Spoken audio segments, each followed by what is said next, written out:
बिस्मिल्लाहिर्रहमानिर्रहीम। अस्सलाम वालेकुम दोस्तों, क्या हाल है? उम्मीद करता हूँ आप ठीक होंगे। आप देख रहे हैं यूट्यूब चैनल साबिर दे संग। आई दी वीडियो करने शुरू। अज अस मैं पे थल ते मेरे दोस्त नाल हैं। अस रल ते मैं थल ते मौसम बड़ा प्यारा है, इंजॉय कर सा उत्ते।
दोस्तों अस थल बिच पहुंच आया ते आ चने दी फसल है।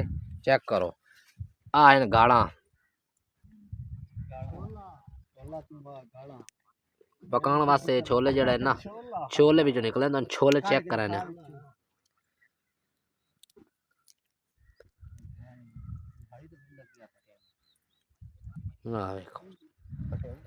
मेरी फसल है छोले दी। दोस्त नाल मेरे जड़े ना नाल बदे चेक करो, आ थोड़े खा ढेडे पीड़ो सी दोस्तों ये मुस्ततीला के हिसाब से रकबा जेड़ा इतने चने की फसल काश की हुई ने ते हुण बिल्कुल तैयार होई खड़ी। चोल चेक करो जी, छोला हुण बिल्कुल जेड़ा तैयार है खला निकला। आ चेक करो चने हैं ते इन पटन दा तरीका जेड़ा ना अने बिल्कुल अने फदेंदे न सीधा छेक लाने ते छेक ते बूटे नुक्ता मरेंदे। पटन दा स्टाइल है इत्थे दा। बाकी इत्थों दी आवाम जेड़ी ओ पट के गारी लै वैंदी इत्थे ज्यादा जड़ा ना। चेक करो छोले।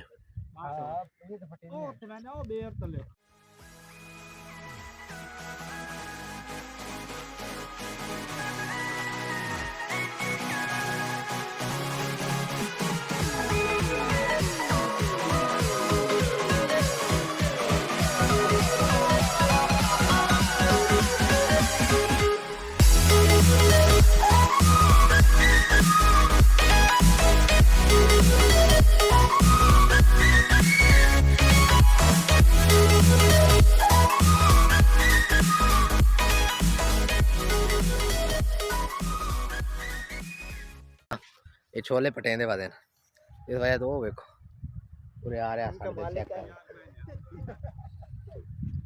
आने वाला पूछदा ना शाइना दा की है डिटेल लेना है ना आ पहुंचान भाई भाई थोड़ा ना की है भाई थोड़ा ना की है भाई मेरा नाम भाई सलीम जोया भाई सलीम जोया है ये थाई दी रिहायशी ने इना दा सारा रकबा है इथे छोले छोले न लाए होन सेवा तो जेड़ा आना है चेक करन पार दे बंदे जेड़े आंदे ना वो छोले खोएंदे चोरी उन्हें वास्ते पहले बुलाया ते असा करने असा बदे असा वीडियो बनाने बदे शूट करने बदे चंगी तरह जान साडा महफिल यार मरो रशीद हो गया जान दे और बतरिया अपना चाचा हो इबन इमरान ना हो गया तेरा दादन होवे जोन हवेली हो कोई फर्क कोन है ना मसले है है ना जी को चाय शाय पीनी ने ना मैं नु खान हां पता है और बेली बैठे मैं ना खा मैं यार कोई मैं जने मिल गया ये तो अपना माहौल बना पकाया चाय पीनी ने काश खावनी पीनी ने मैं बतिया कर हुने बनवा करना हां बड़ी इत्ते भाई हुन बैठ रहो निमाश दोस्तों असा पकोड़े लाए होन ते जलेबियां ये बात कौन पटेल चलो ठीक हो सैल करने ते ले असा हुन जेड़ा ना ये शुरू करने आ दोस्त भाई है नाल आया ते जेड़ा फुल प्रोटोकॉल है बड़ा प्यारा मौसम है एंजॉय वाला मौसम है